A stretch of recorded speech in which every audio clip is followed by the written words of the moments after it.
All right, great patriots. Thank you so much for joining us here at Golden State Times for another President Trump speech. This time he is in Cleveland, Ohio. He's going to be doing a speech on the economy at the Whirlpool plant in Ohio. So make sure you guys share this live stream on social media. Give it a thumbs up. I apologize, folks. I guess we're having a little bit of problems when it comes to our text message notification list. We are growing at an unprecedented unprecedented times and stuff like that. So we're growing a lot. And there has been a couple of issues, us being able to send out notifications through different carriers like T-Mobile and Sprint, giving us problems regarding connection. It's so dumb. It's so dumb. So we're the company that we go through, they're working with all of the big carriers like T-Mobile and Sprint. So that way they won't give us any issues, us being able to send that many messages every single month. They're saying that we're sending out an immense amount of messages every single month. And we do that because we want to keep you updated. So for the next few weeks, I believe, the text message notifications are not going to be sent out. But we do have something better. Well, kind of like the same or better. I don't know. But we do have email notifications. So if you want to sign up to our email notification list, so we can send you a text message, an email when we go live, all you have to do is go to our website, goldenstatetimes.com, and you'll be able to sign up to our email list. So make sure you go and do that. Sign up to our email list so you can get notified every single time that we go live here at Golden State Times. In order to sign up, just go to our website, goldenstatetimes.com. goldenstatetimes.com. You should get a pop-up. In order to sign up, put your email in there. You get signed up to our email list. Or it's on the right, like mid right-hand side of the website. That way you can sign up to our email list, and that way you get an email every single time that we go live. We apologize for the inconvenience because of the interruption with the text messaging stuff. But for some reason, the company is just having problems with T-Mobile. It's the biggest thing. So thank you so much once again for choosing Golden State Times as your stream of choice. Just wanted to give you a quick update regarding the text message notifications. They should resume in just a few weeks as we continue negotiations with T-Mobile. But yeah, so if you want to sign up to our text or email notification list, just go to our website, goldenstatetimes.com. If you share the live stream on social media, we'll give you a shout out as a thank you for your help and your support. So please share the live stream on social media. Share it on Facebook and Twitter and Gab and Reddit. Make sure you follow us on Twitter at Gold State Times. And let me know if YouTube notified you for this live stream in the chat. Thank you so much.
All right, folks, thank you so much for joining us here at Golden State Times.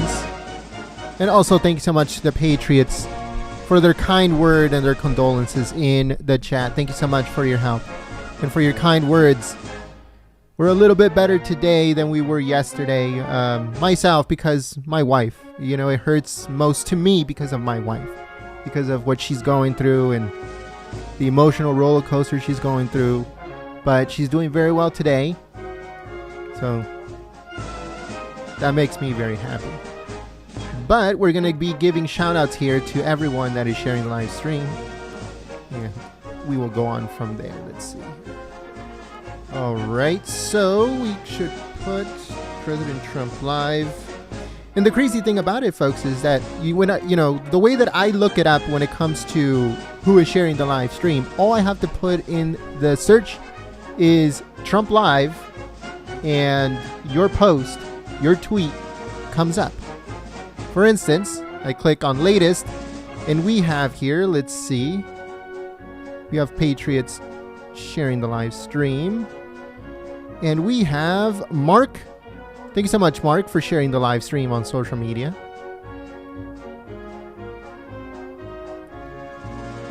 Let's see here.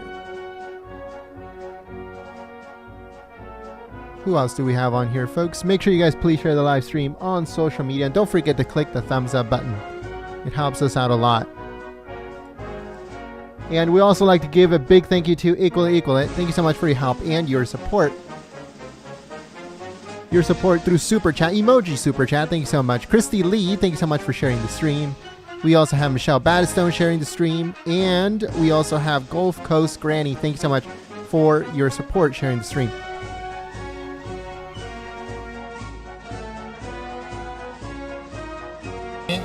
Its incredible workforce, along with our chairman and CEO, Mark Bitzer, who is here in Clyde with us today, it's my great honor and privilege to host you all, and especially our distinguished guest, the President of the United States, Mr. Donald J. Trump.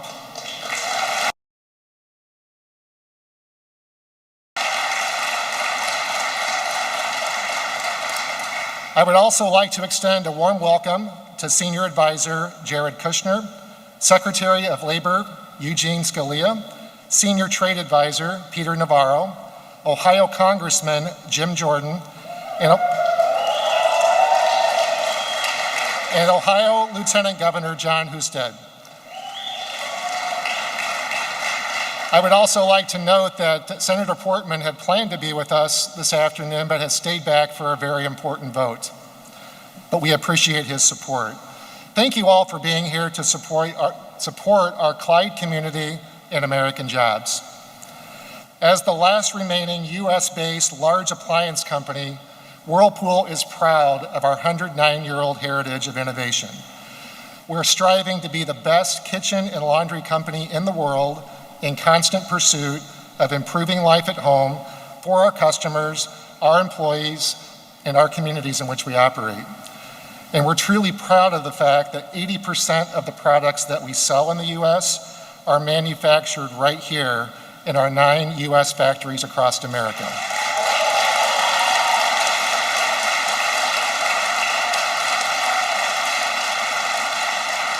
We truly embody what it means to be an American company.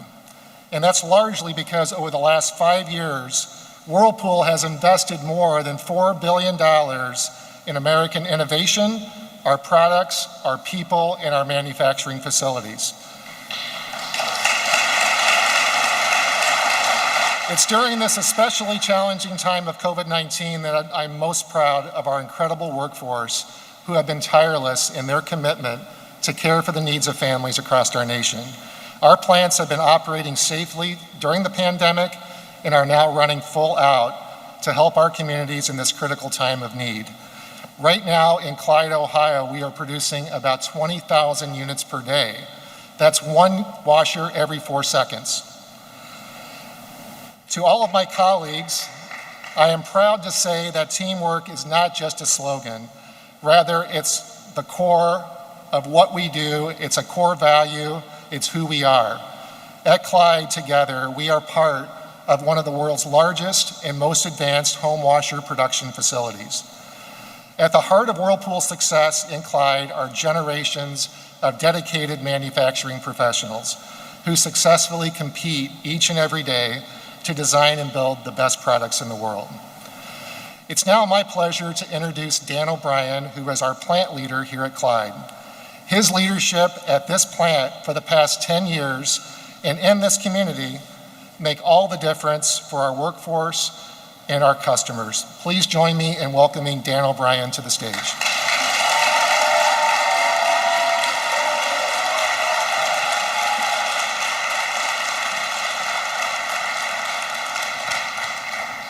Thanks, Jim. I want to just welcome everyone to Whirlpool here in Clyde, Ohio. And I'm going to go into a little bit about some fun facts at the facility that you're at today. Every 3.8 seconds, it's a little less than 4, Jim, 3.8 seconds, we manufacture a large residential washer. A couple other just fun, interesting facts. If you look overhead, we have over 30 miles of moving conveyor, over 100 autonomous vehicles, and we produce and process over 2 million pounds of steel every day. We are a world-class manufacturer, and we are focused on our product, our process, our people. And that just leads me to what I'm most proud of. You can see a lot in our audience is our people. Our people come to work every day with a can-do attitude. They make a great quality product, and they deliver a great quality product to the consumer. And every consumer gets what we call something that tastes Clyde pride. That Clyde pride is in the DNA in our facility, and it's about our people. So that's a sum of the generations that we have here of brothers, mothers, fathers, sisters, aunts, uncles, neighbors. We are a small community that actually works together to be successful. We have generations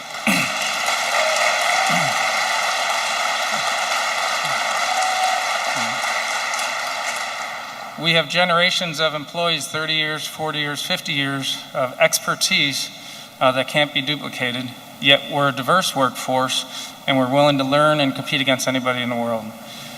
When I look at our community, we have a lot of our folks here with us today. I'm really proud to say that we participate and are active in our community. We have Abby Aldridge here with us from the United Way. One of the items I'm most proud of is we have one of our employees, John Peters, who's with us today. So he actually provides for, John waved his hand there, he actually provides for our local high schools, 9 different high schools, for over 65 students in need of support for funding for college through his foundation. For you Ohio State fans, you would know him as the Big Nut.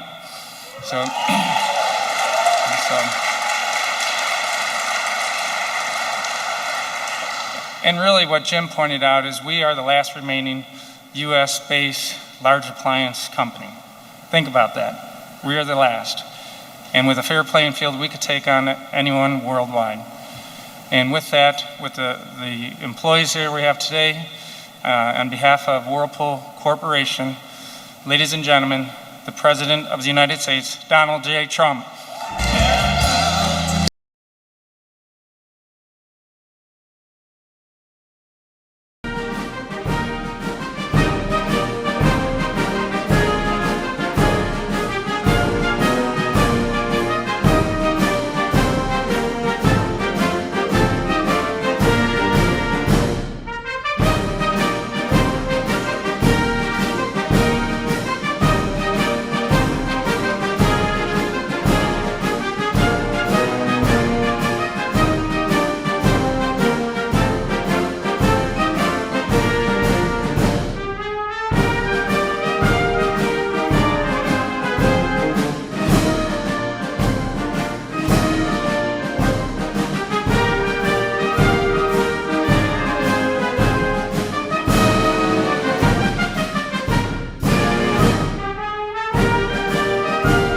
Great honor to be here. Thank you, Dan.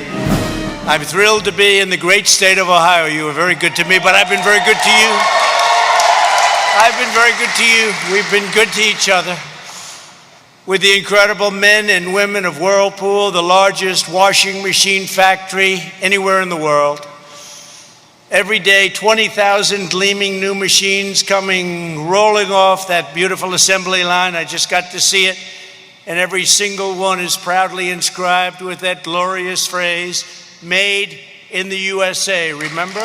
Made in the USA. When I was campaigning, I said, let's go. Made in the USA. Put it on your machines. Put it on everything we make.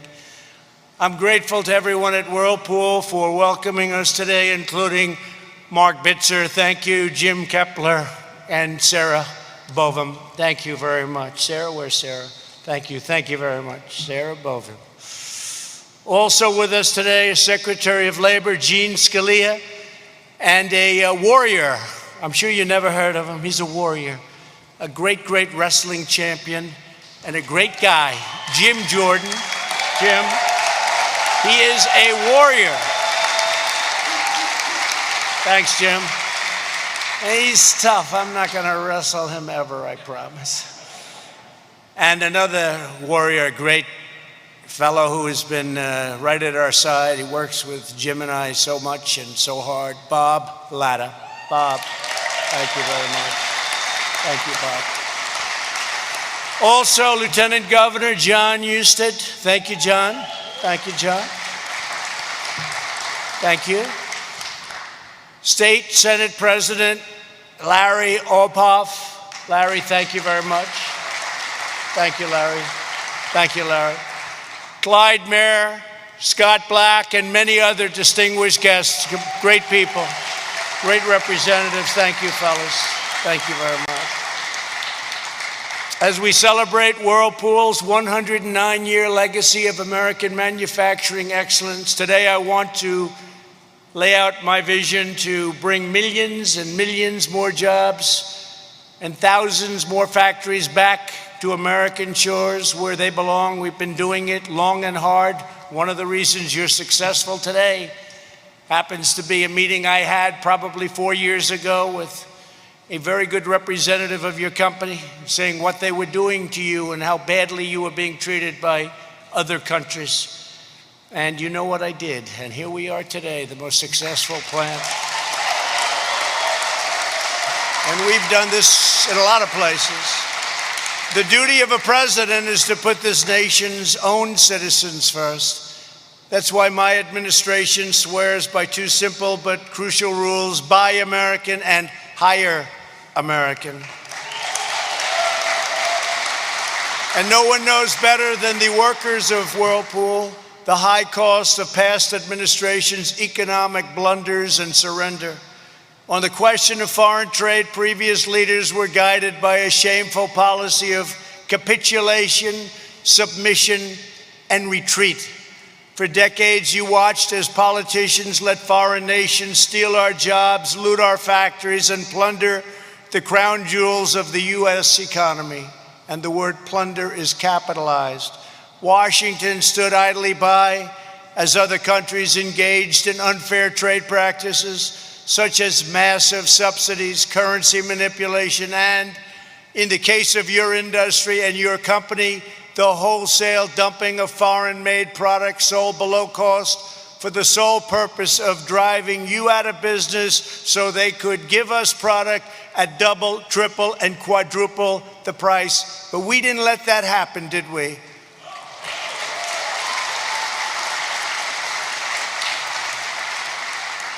For 8 years, Whirlpool begged the Obama-Biden administration, who did nothing to protect American workers from the flagrant dumping of foreign washers, dryers into America.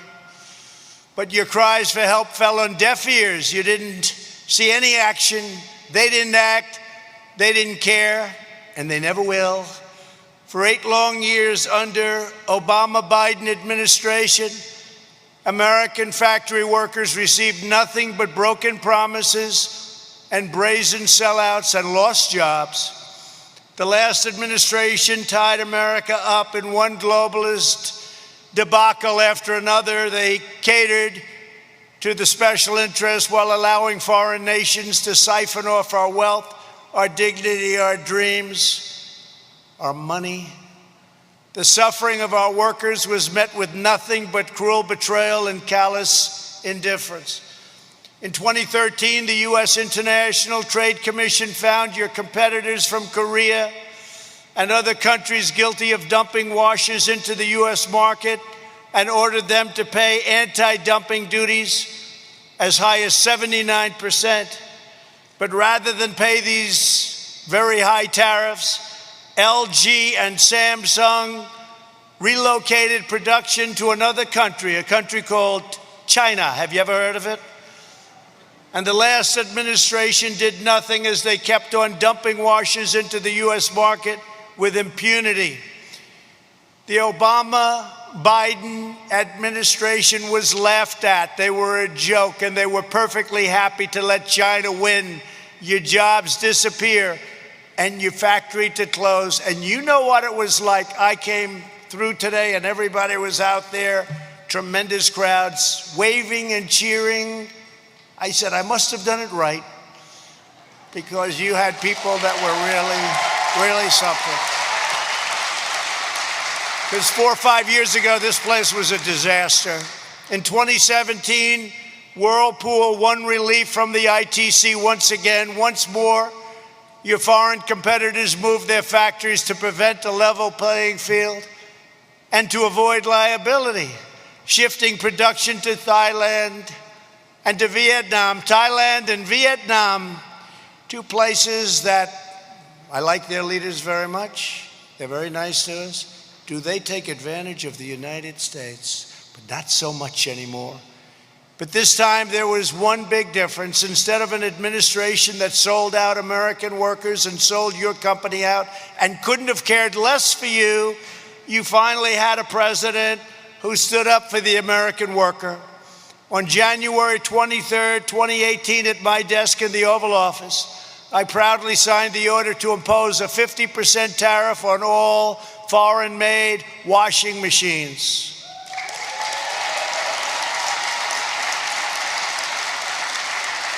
As a result, Whirlpool's 9 factories across the United States were soon thriving like never before, investing in new products, new infrastructure, and hundreds of new American jobs. And I just took a tour, and I actually wanted a couple of those machines for myself, but I just didn't know it was going to be appropriate to ask. But they are beautiful. That includes thousands of new jobs across the Ohio supply chain, from right here in Clyde to Findlay, Ottawa, Greenville, and Marion. All over. Your company became a shining example. From really a company that was down and out, it became a shining example of what tough trade policies and smart tariffs can bring to jobs and prosperity, to communities like this one all over Ohio, Michigan, Wisconsin, Pennsylvania, and plenty of other states. They're all doing well. They were doing great. Then the plague came in, and now they're doing great again. We closed it up. We saved millions of lives, but now we're opening, and it looks like I was right about the V, because you're seeing the kind of numbers that are coming in, and they're coming in strong. They're coming in strong. Should have never happened. Should have never happened. China should have never let it happen. In defending your jobs here at Whirlpool, I was doing exactly what I promised in June 2016. As a candidate for president, I stood before an audience of hardworking patriots at a metals processing facility outside of Pittsburgh, Pennsylvania, to outline my plan for a new America First trade policy. And it was even a better job than I told you. I'm one politician that says, I'm going to do this, and then we do better. We produced more than I promised. And by the way, the wall is being built. It's going to be finished very soon. In my speech, I warned that our politicians have aggressively pursued a policy of globalization, moving our jobs, our wealth, and our factories overseas. I explained that globalization, these are the globalists. I'm not liking globalists too much, but they don't like me too much either. Globalization has made the financial elites who donate to politicians very wealthy, but it's left millions and millions of our workers with nothing but poverty and heartache, and our towns and cities with empty factories and plants. For years later, we've made extraordinary progress in reversing the dangerous tide of globalism. Over a period of 4 to 5 years, this took place. Think of it, 4 to 5 years. What we've done is a miracle, and now it's getting even better because we've taken additional steps. And you know, when you do these steps, you have to go through statutory procedures. It's not like, boom, I'm going to just sign it. Has to go out for 90 days of review, then 120 days of review, then more. And we did it as quick as we can. We're doing it right now with the FDA. We're getting vaccines approved in days that nobody thought possible. It would take years and years, and we're doing it in months. We're doing very well. Under my administration, we're fighting for Main Street, not Wall Street. We've rejected globalism and embraced patriotism. In my speech in Pittsburgh in June of 2016, I made 7 big promises to American workers. Many politicians before me promised change on the campaign trail, only to back down in the face of corporate and international pressure. Like Jerusalem, they all promised Jerusalem, didn't they? For years and years, I did it. They didn't do it. They didn't do it. I did it. Moved the embassy to Jerusalem, making Jerusalem the capital of Israel. They all talked about it. They talked and talked and talked, and then they got into office and they didn't do it. And I understand why. The pressure was enormous on me too. I just didn't take the phone calls. That's true. Leaders would call up from other countries. I say, I know what they're calling about. I'll call them back in a few days. Then I just signed all the papers, got it done, and then I called them back. They said, I was calling about Israel and Jerusalem, but you've already done it. I said, that's right. And they said, oh, okay.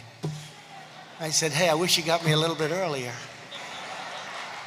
But I didn't back down from my promises, and I've kept every single one. First, I promised to withdraw the United States from the last administration's disastrous assault on U.S. workers. The Trans-Pacific Partnership would have been a disaster. Would have been a disaster, especially for the automobile industry. Would have put it out of business.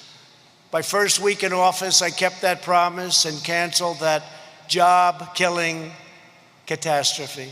Second, I pledged to appoint the toughest and smartest trade negotiators to defend American jobs, and I did with Bob Lighthizer and all of his people. They've been fantastic. Third, I said I would use every legal tool at my disposal to fight back against unfair trade, and I did, and I found some that nobody even knew about. Some of them were very old.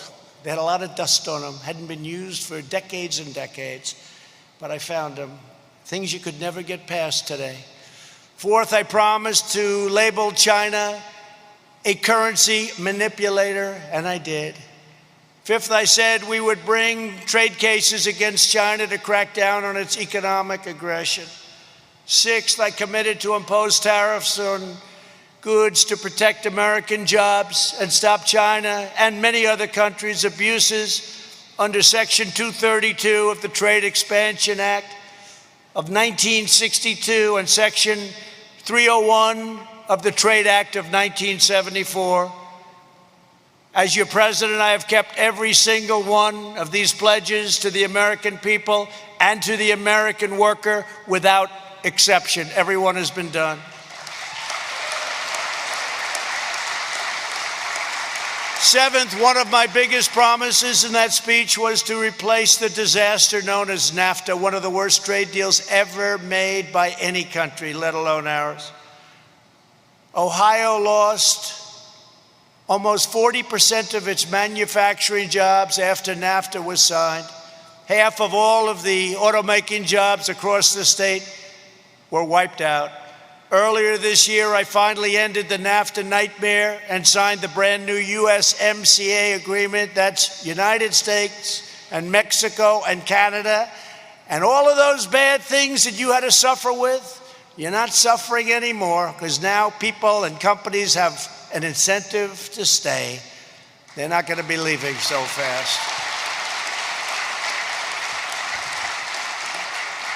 That was the biggest point I made. I want to make sure that these companies aren't leaving and the managers walk up and they say, I'm sorry, our company's leaving, going to Mexico or Canada, but going primarily in that case to Mexico.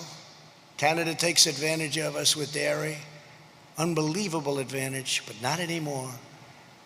But Mexico took a lot of jobs.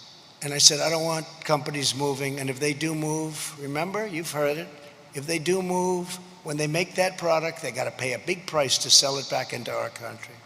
So they have no more incentive to move. The USMCA contains powerful new protections for American manufacturers, automakers, farmers, dairy producers, and workers all across Ohio and all of our states. Those were key promises I made to American workers in 2016. I kept every single one of them. The fake news media back there, they hate to report this. They hate it.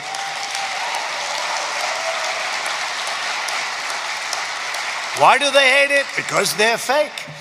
Today, to define our path forward, I'm making our incredible workers 6 more promises that I will keep over the next 4 years, and I'm very proud to make them at your plant and in the state of Ohio.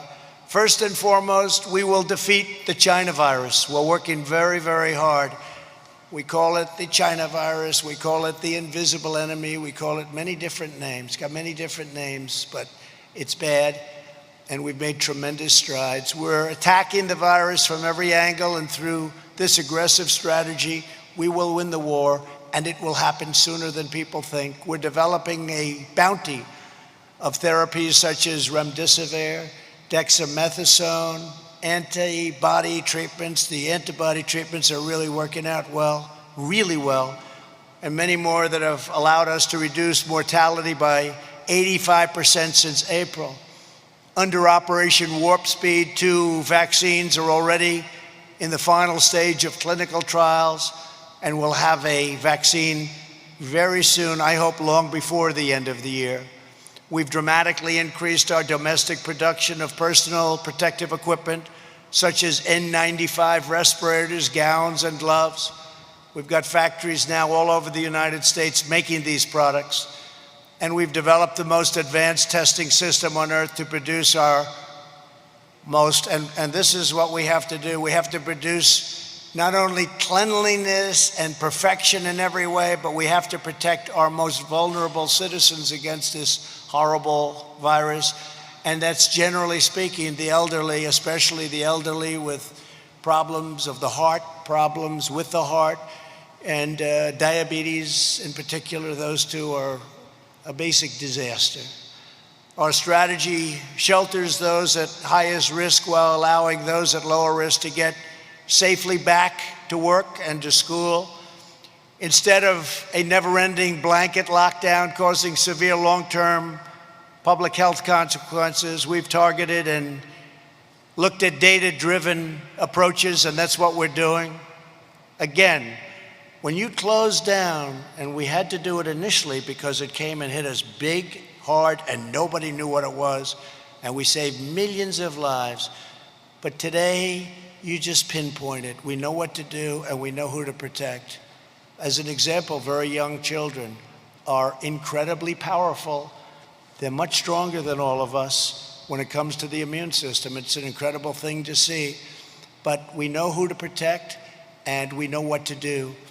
And let me tell you, lockdowns have big consequences in terms of drugs, in terms of family, in terms of depression and suicide, in terms of so many other problems that are caused, and not good for the kids. And they don't learn the same at a computer as they do when they're in a classroom. So there are big, big problems with lockdowns. But we cannot defeat the virus by fighting against each other. Just can't. And there are a lot of different theories and a lot of different ways. But if you look at some of the results, you'll see some of the states governor-run, some of the states that are open and run very smart are doing very well, and in fact better than strong lockdown states. Now is the time to come together as Americans and to unite against the plague inflicted upon us by China.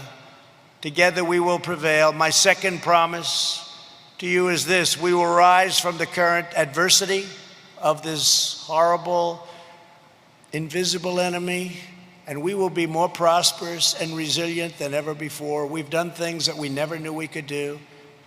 We're building factories now. We're building plants. You'll see what's going to be happening with the job numbers very soon. We had 2 of the best months ever in the history of our country. And we're going to have many, many very, very successful years unless somebody comes along and destroys it by doubling, tripling, and quadrupling your taxes and quadrupling something else called regulations.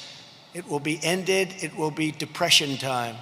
One of the key lessons we've learned in this battle against the China virus is that the mighty American economy has a fantastic ability to adapt and repurpose its factories. Today, using the Defense Production Act, which we've used often. Remember, they'd always say, oh, use the Defense Production Act. We've used it a lot, more than some companies would like to know. We're engaged in the most rapid industrial mobilization by far since World War II. Over the last 6 months, we've witnessed one manufacturing miracle after another. We've seen General Motors repurpose an auto parts facility in Kokomo, Indiana, great state, and thereby stand up a ventilator. We have a ventilator factory literally in a matter of days, and we're now producing thousands and thousands of ventilators a week. General Motors has now built and delivered more than 20,000 ventilators. By next week, our strategic national stockpile will be equipped to deploy more than 100,000 ventilators. They're very expensive to build. They're very complex, very, very complex machines, and they're big. And I said that we are now supplying ventilators to many countries of the world. Everybody in our country has it. Not one person, and we had no ventilators. Who knew about ventilators? We had very few. But not one person who needed a ventilator, think of this, who needed a ventilator didn't get it. Every person that needed a ventilator got it. Who would have thought that was possible? And you remember at the very beginning when you first heard about this whole horrible situation with the China virus, ventilators, they weren't around. And now we make them by the thousands. Working with GM and almost a dozen other companies, great companies, my administration has turned America into the ventilator king of the world. The ventilator king. Make them good, and we make them great. They're very good. Highest quality. We're now exporting ventilators to friends and allies, and they're really thankful. They're calling, can I have ventilators for our country, sir? How many do you need? Could you send 1,000? I said, it's a lot. The answer is yes. What we're doing is incredible. We're helping we're doing more goodwill with ventilators, because other things you can make, gowns and swabs and things you can make, we're making them too. But ventilators are tough. Ventilators are just one part of our historic manufacturing ramp up. Within 7 days of New York City officials asking for assistance last spring, we helped ship 1 million yards of fabric from North Carolina to New York City for masks and gowns. We're making them all over the place. A great company, Honeywell, has opened up N95 respirator factories in Rhode Island and Arizona in record time, and they're now churning out tens of millions of masks for our strategic national stockpile. These include manufacturing achievements, and these are incredible. They'll be the foundation of an even brighter future for American industry. What we've been able to do in a short period of time is frankly incredible. I'm not talking about me, I'm talking about the people out there. What they've done is incredible, including the military and some of the generals and admirals, the job they've done. My third promise is to build on these gains to turn America into the premier medical manufacturer, pharmacy, and drugstore of the world.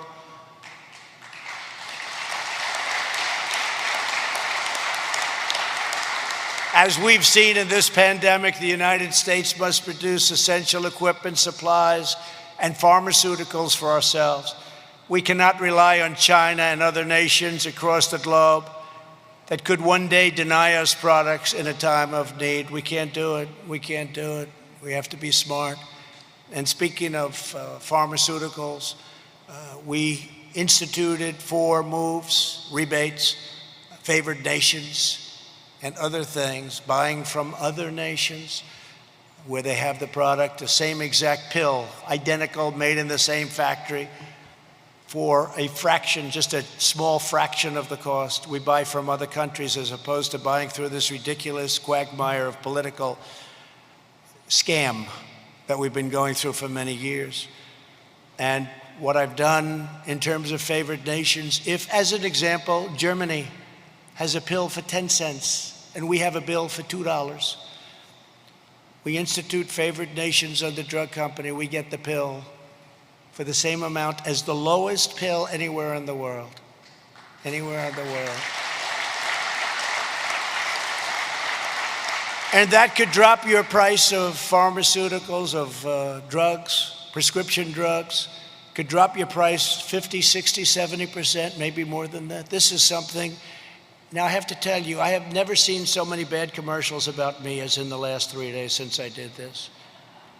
So will you remember that when you see this horrible commercial that I'm a socialist? I was called a socialist for the first time in my entire life. Actually, what I am doing is I'm using socialist countries who are buying our product for far less than we're allowed to.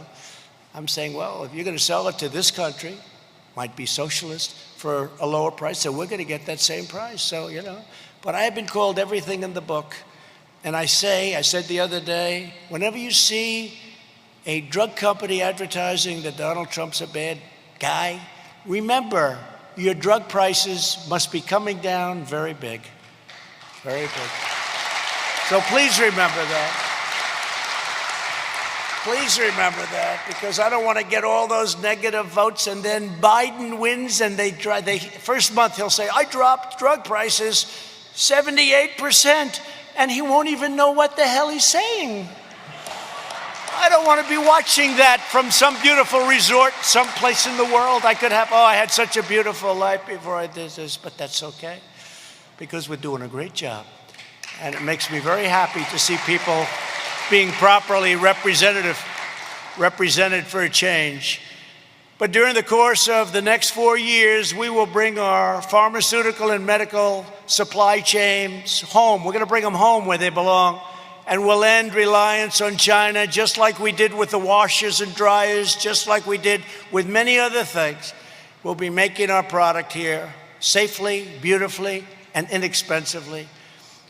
We're reasserting American economic independence, and I've been doing that from the first day I came into office. To this end, a short time ago, I signed a new executive order to ensure that when it comes to essential medicines, we buy American.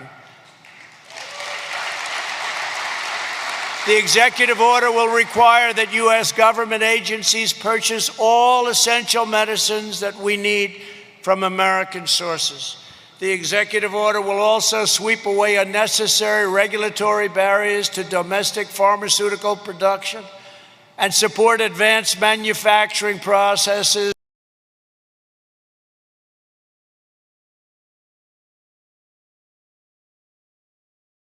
And yet it's made by the same company, often in the same plant. It's a disgrace.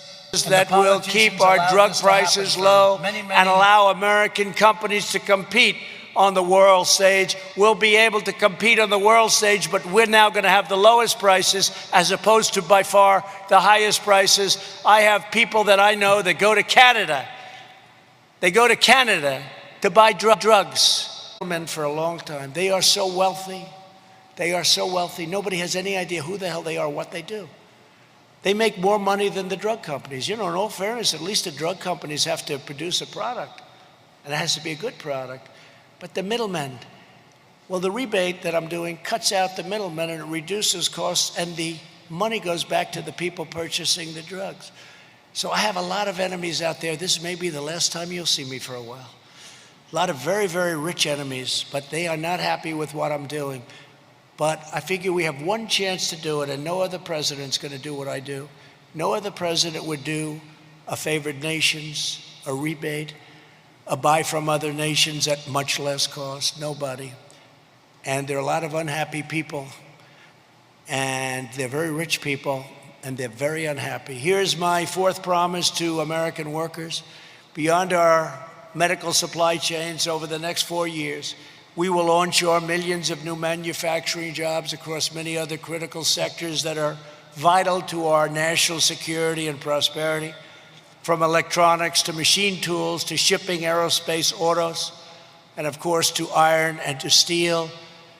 And we'll never forget your washers and your dryers, okay? During 8 years of the last administration. And by the way, I have to just tell you this little story, a couple of little stories, if you don't mind. Do you mind? Okay, because that's better than the other stuff, right? No, I was with somebody and they said, you know, for a dishwasher, we don't have enough water, sir. I think a lot of the people in the audience would understand what I'm saying. They don't have enough water because they put restrictors on, so you don't have any water. And I said, what is that? What is that? In most states, I mean, outside of desert areas, we have so much water, we don't know what to do with it, right? A lot of states. Your state does pretty well with water, right? So they have plenty of water. So I passed a regulation, I signed a regulation that give the dishwashers much more water. And I was asking today, and that, by the way, includes your washers. You don't need too much water in your dryers, but it includes your washers. And I was just saying to your brilliant people that are doing such a good job running your company, I said, how much impact has that had? They said, unbelievable. It's been unbelievable. Because I had people saying they'd wash their dishes and they'd press the button 5 times. So in the end, they're probably wasting more water than if they did it once. So do you notice the people that make the machines? You know what I'm talking about. We now have the water that you need instead of stupid where you have much less water than you need and you just keep going over and over again. I had people say they'd press the button 5 times. They didn't have enough water. And the same thing with sinks, toilets, and showers. You go into a new home, you turn on the faucet, no water comes out. You turn on the shower. If you're like me, you can't wash your beautiful hair properly. You waste 20 minutes longer. Please come out, the water, it drips, right? You know what I'm talking? They put restrictors on. I got rid of that, I signed it out. That's common sense. So now when you actually go into a new home and pay a lot of money, you turn on a faucet and water actually comes out. Isn't that nice? That was a regulation that was put in by a lot of people that don't understand life. Because you end up using the same amount of water, you just let it run 3 times longer. It's crazy. And one other thing I did, remember the old light bulb? The old light bulb was so great, and they put it out of business. It was much cheaper, and it had much better light. And you're all good-looking people, but you look better under the old light bulb than that horrible new light bulb, right? It cost you a fraction of the cost. Didn't last as long, but that's okay, but it cost you a fraction. I reinstituted and opened it up so they can sell both. They can sell the new one if you want it, and they can sell the old one. The old one's doing amazing business, amazing business. And you know, the new one is considered hazardous waste. When you lose it, you're supposed to take it down to a dump. A specified dump. How many people are going to do that with a light bulb? Hey, you know, we lost this light bulb. Let's.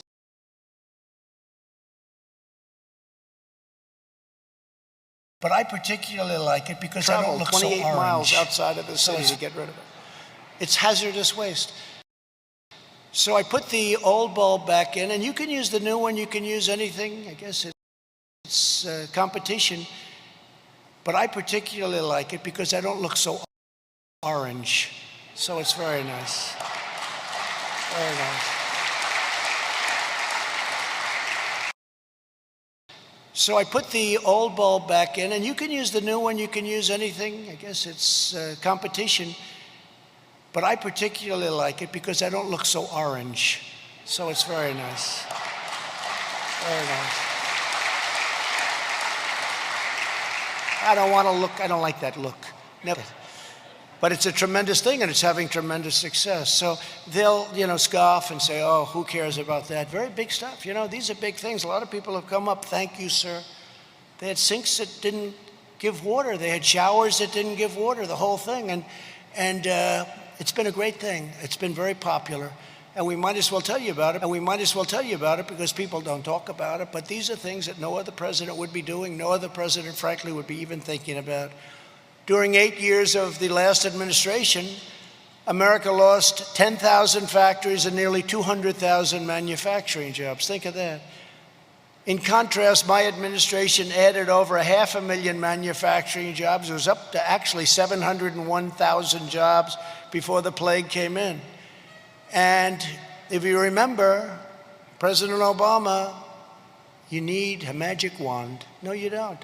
We need manufacturing jobs. He said you won't have any more manufacturing jobs. You need a magic wand. He was wrong about that also.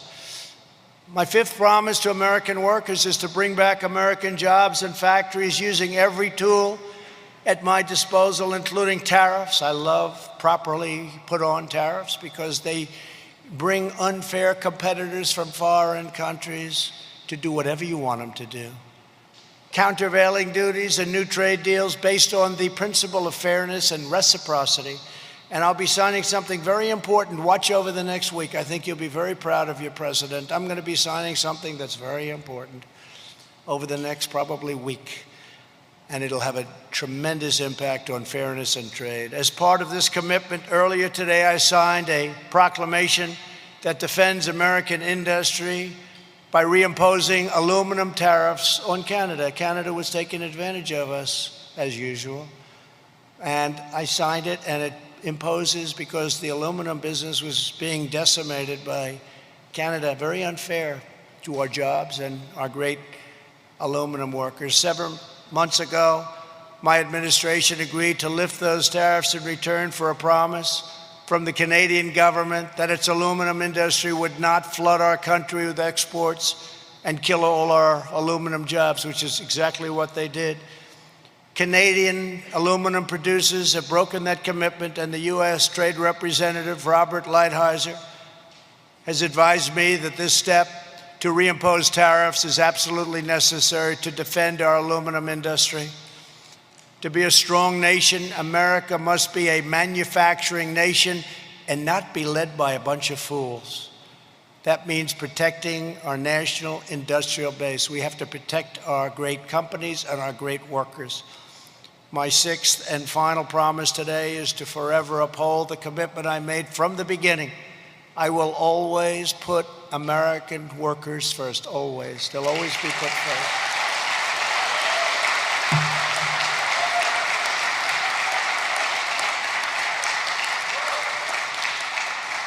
And I don't know if you're union or non-union, it doesn't matter to me. But I did one hell of a good job for the unions. You know, all the union heads are against me, but all the workers are for me, so something's right. The workers are for me. Usually the union heads, they're wined and dined in Washington pretty good by the Democrats. As part of this commitment, on Monday I signed an executive order to prevent government agencies like the Tennessee Valley Authority from replacing American workers with cheap foreign labor. There's a very big utility run by a man that gets $8 million a year. Would anybody in this room like that job? $8 million? $8 million a year, right? Highest paid. He really doesn't work for me. I wouldn't pay $8 million. If you paid him, the president gets $450,000. I give up my salary. Nobody ever says that. I might as well every once in a while say it. I believe I'm the only president to do that. And I'm saying, that's not too smart. But the Tennessee Valley Authority pays $8 million a year to the head. And after the authority laid off 20% of its American technology workforce and forced them to train their foreign replacements this week, I told the chairman of the board, "You're fired."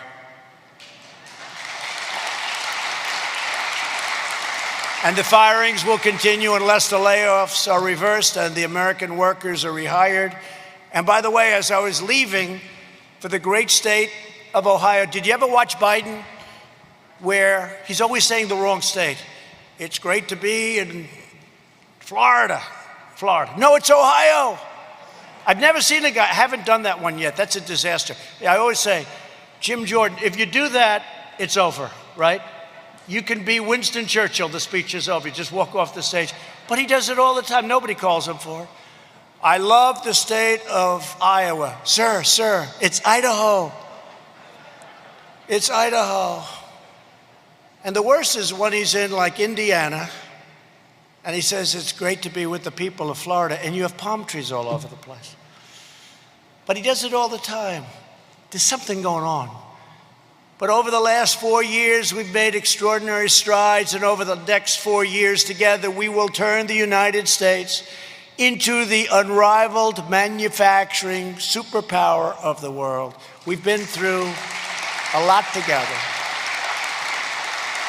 They've done everything possible to get in my way. They've treated us very unfairly, disgracefully, with what they've done to us.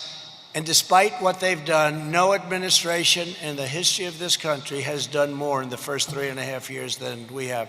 Whether it's rebuilding our military, all made in the USA, whether it's the biggest tax cuts in history, whether it's the biggest regulation cuts in history, ANWR in Alaska, the largest field perhaps in the world, that Ronald Reagan, going back even before Ronald Reagan, no president could get it approved. I got it approved, and now it's potentially one of the greatest sites in the world, should be the greatest site in the world. So many different things we've done. We've done so much. What we've done for our vets, and you're a big vet state. Ohio loves its vets, and what we've done for our vets. Choice and accountability. We got two things they've been trying for almost 50 years. Choice, veterans' choice. How about that? We got that for you. So if you have to wait online for 2 days or 2 weeks or 2 months, and they had to wait 2 months sometimes.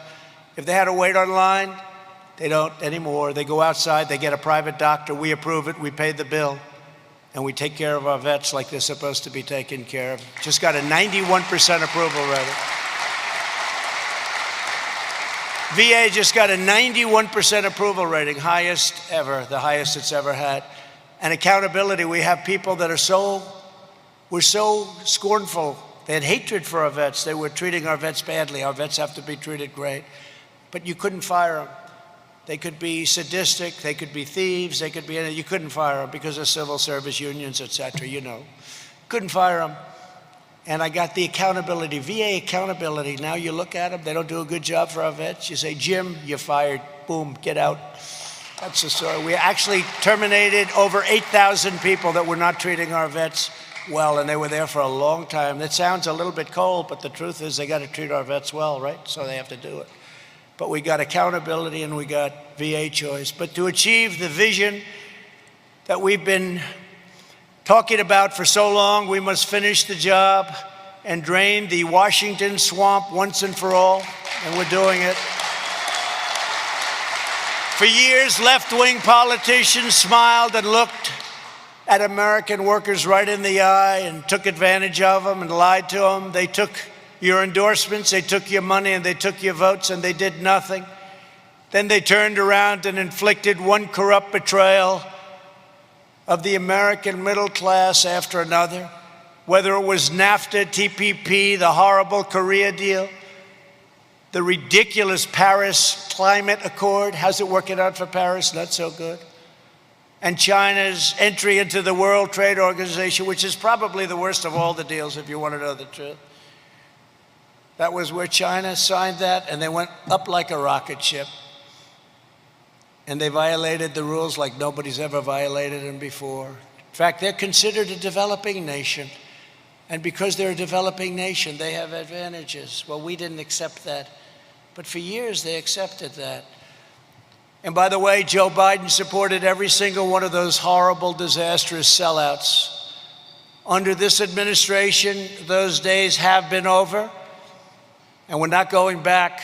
We're respected again as a country. You know, we're respected again. You may not feel it, although I think you do. You may not see it. You don't read about it from the fake news, but this country is respected again. We don't let people take advantage of us, including our allies, who took tremendous advantage of us. Tremendous. Our allies took tremendous advantage of us, both militarily, where they don't pay their bills. We protect them. They don't pay. Like Germany, we're reducing the force. They don't pay. They're delinquent. I say it all the time. They're delinquent. They got to pay. You know, we protect Germany from Russia, and yet Germany's paying billions of dollars a year, billions and billions to Russia for energy. So I say, what's that all about? So we protect, and they pay money, and we protect. So we don't stand for things like that, but we have many other things. I could stand up here all day long and tell you things that you wouldn't even believe. To fully restore American prosperity, we must stop the radical left-wing movement that would destroy our country. They want to impose $3 trillion of new taxes on American families. They want to ban fracking, which will demolish your state. It will demolish Ohio oil and gas jobs. They want to rejoin the disastrous Paris Climate Accord, where you'll pay billions and billions of dollars for the privilege of getting ripped off by other countries and inflict a socialist takeover of the U.S. economy known as the horrendous Green New Deal. Was conceived by a young woman, AOC +3, I say. AOC, that's a real beauty, isn't it? She knows as much about the environment. Do we have any young children here? As that young child over there, I think he knows more. And she certainly knows nothing about the economy. And if they ever had their chance, you would find that out, and it wouldn't take very long. You know, Venezuela was a very wealthy country 20 years ago, one of the wealthiest. Per capita, one of the wealthiest. Tremendous oil reserves, everything. Now they don't have food, they don't have water, they don't have medicine, they don't have anything. Same thing could happen, same or similar ideology. They also want to throw open American borders, give free taxpayer-funded health care to illegal aliens, defund police, abolish ICE, abolish borders, no more borders, and abolish basically the American dream. This is Joe Biden. And does anybody really think he's strong enough to stand up to these ruthless, vicious people? You look at Portland, you look at what's going on in Seattle. These are the people that you're dealing with. If I didn't send in the troops, if I didn't send in the great people from Homeland Security, you'd have courthouses and post offices and everything else burned down, blown up. And we may send in something else because, you know what, they've been rioting now for 70 days and the mayor thinks it's just wonderful and the governor has no idea what she's doing. I've never seen people like this. Remember in Seattle, where they took over a big chunk of the city, Seattle, and the mayor said, it's going to be a summer of love. And I said, she's just kidding, right? Isn't she? She wasn't kidding. But we were all set to send in the troops, send in the people that we were going to send in. And what happened is amazing. We told them, and all of a sudden the police went out and they cleaned it up. But that place would still be occupied if we didn't get involved. Same thing with Minneapolis. Minneapolis was a disaster. After 5 or 6 days, they were going to lose that whole city. We sent in the National Guard. They took care of things in about 1 hour. Remember the scene of them walking down the street, firing the tear gas?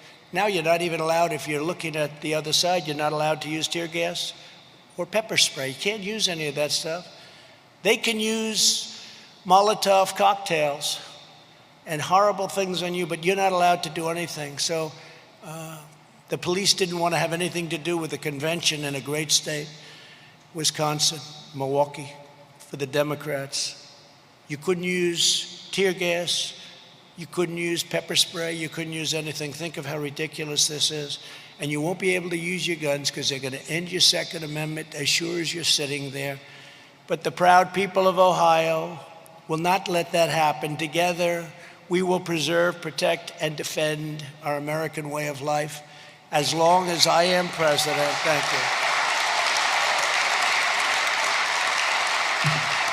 Thank you. As long as I am president of the United States, I will fight for you with every ounce of energy and strength that I have. I will be your voice. I will defend your jobs.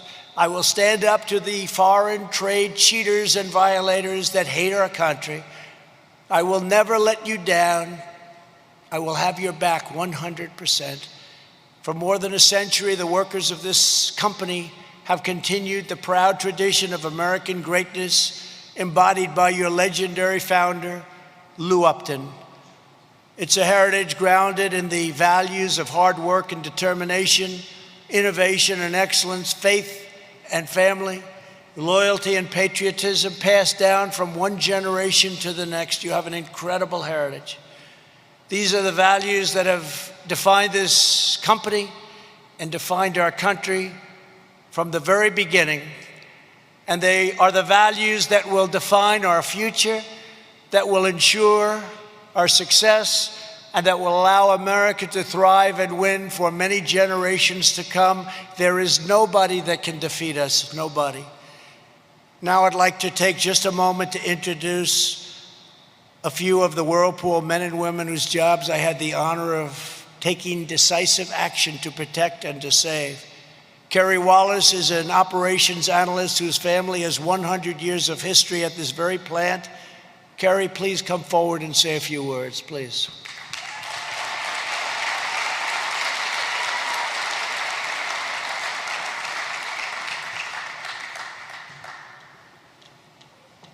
Thank you, Kerry. Good afternoon. Manufacturing is the heartbeat of this area. Whirlpool has an enormous impact on the state of Ohio economically. My family has proudly worked in these walls for 4 generations, like Mr. President said, for combined over 100 years. I had the opportunity to get some advice from my mother, advice that was passed down from my grandfather, which I was actually just able to pass down to my nephew.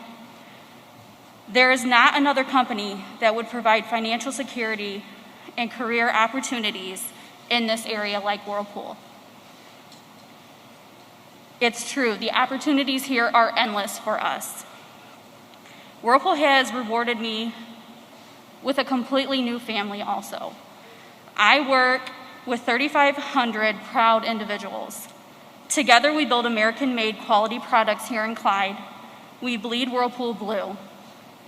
I'm grateful for the support that we received in 2018 from the President.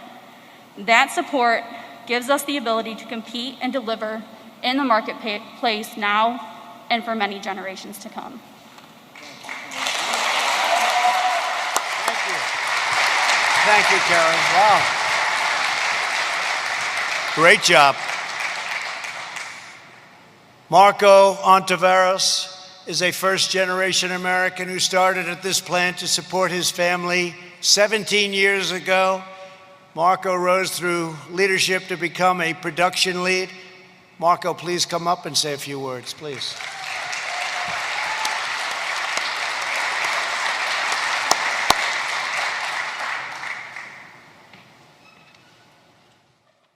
Thank you, Mr. President. As the President said, I started here about 16, going on 17 years. I was fresh out of high school, had no idea what I wanted to do with my life, but I knew I had 2 young children that I had to support, and I had to support fast. I'm honored to say that I found that here at Whirlpool within these 4 walls. I have been able to not only provide, but continue to develop myself into a career path that I never would have dreamed of when I was 18 years old coming out of there. As Ms. Wallace stated, I too am very grateful for the tariffs that were put against our foreign competitors in 2018 to take that instability away from our everyday lives and provide a longevity of stability and support for these American jobs here in these 4 walls. As our president said, I am a first generation from an immigrant family. My father was an immigrant. He came here to chase the American dream, and I can say I'm fortunate enough to find my American dream within these 4 walls here at Whirlpool. Thank you very much. Well, thank you both. And you know, Marco had a beautiful speech written, and he never looked down. You never even looked down at that speech. I'm impressed with both of you. I'm impressed. To every worker here at Whirlpool, thank you once again for welcoming us. It's an honor to be here. And thank you for your commitment to American manufacturing. You're a great company with great, great people. Together, we will bring back our jobs, we will bring back our factories, and we will bring back our American dream.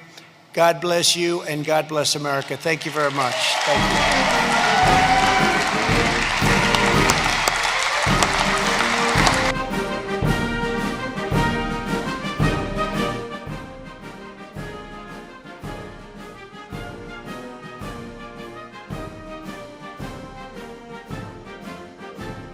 All right, folks, thank you so much for joining us here at Golden State Times. If you liked our coverage, make sure you guys give it a thumbs up and you share it on social media. Once again, if you're new to the channel, we encourage you to subscribe and click that notification bell. If you missed President Trump's speech or you came in halfway towards the end or anything like that, we are uploading it onto the channel right now. So just give us a few moments as it gets uploaded, and I'll be putting the link to that upload in the chat. Once again, folks, thank you so much for joining us here at Golden State Times. You guys are amazing. You guys are awesome. Sharing the live stream, being awesome. Now, I have to say something. The reason you did not get a text notification for this live stream today is because we're having problems with T-Mobile and Sprint. We send thousands, hundreds of thousands of text messages every single month. And now we have T-Mobile and Sprint giving us problems, or giving the provider that we use problems, and we have to figure that out. So we're going to put a pause on sending the text message notifications, but we do have a email notification list. So if you want to sign up to our email notification list to get an email every single time that we go live or we upload a video, then all you have to do is go to our website, goldenstatetimes.com. Again, that's www.goldenstatetimes.com. Sign up to our email list, and we will send you an email every single time that we go live or we upload a video. That way you stay updated on everything that's going on while we transition or we figure out what's going on with the text messaging stuff. But it's always crazy how one person has to screw it up for everybody. And in this situation, it's T-Mobile. So let's see what happens, and we'll go on from there. Thank you so much for choosing Golden State Times as your stream of choice. Don't forget to click the thumbs up button and also subscribe to the channel if you are new. And we hope that you guys join us on the next one. I'll be back on the microphone to let you guys know when the video has been uploaded.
All right, great Patriots. We have uploaded the video onto the channel. So I'm going to go to the chat and post the link in case you did not get notified by YouTube. I don't know if YouTube hasn't been sending any notifications at all today, but we want to make sure that you guys are noticed, or you guys get the notice that we have uploaded the video.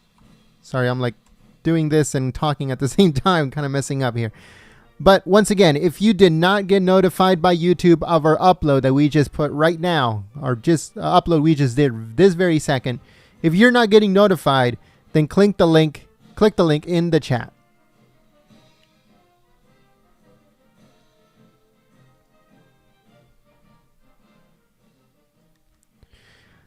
All right, folks. So let me know if you guys got notified by YouTube. If you did not get notified by YouTube, then click the link in the chat. Click the link in the chat. That way you can head over to the video, give it a thumbs up, and share it on social media. Don't forget, if you're new to the channel, subscribe and click that notification bell. If anybody can let me know if you got the notification, that would be great. Oh, here we go. We got Virginia's Gotta. Thank you so much for letting me know that you got notified. America Guyan. I don't know if you're saying yes, you got notified, or not notified. Let me know. Thank you so much to Ashley. Thank you so much, Ashley, for your support, sharing the stream, and also letting me know you got notified, I mean. We also have Jane said, yes, I got notified by YouTube. All right, that's awesome. I got notified, says Garden Life 19. Notified, says Dar Blanchard. Thank you so much. People are boycotting Nike. All right. What did Nike do this time? Let me know in the chat. Ashley got notified. Thank you so much for your help. All right, folks. So if you did not get notified by YouTube, click on the link in the chat, head over to the video, give it a thumbs up, and share it on social media.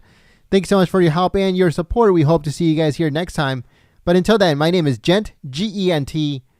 I am the host of the stream, and I will see you soon. Peace.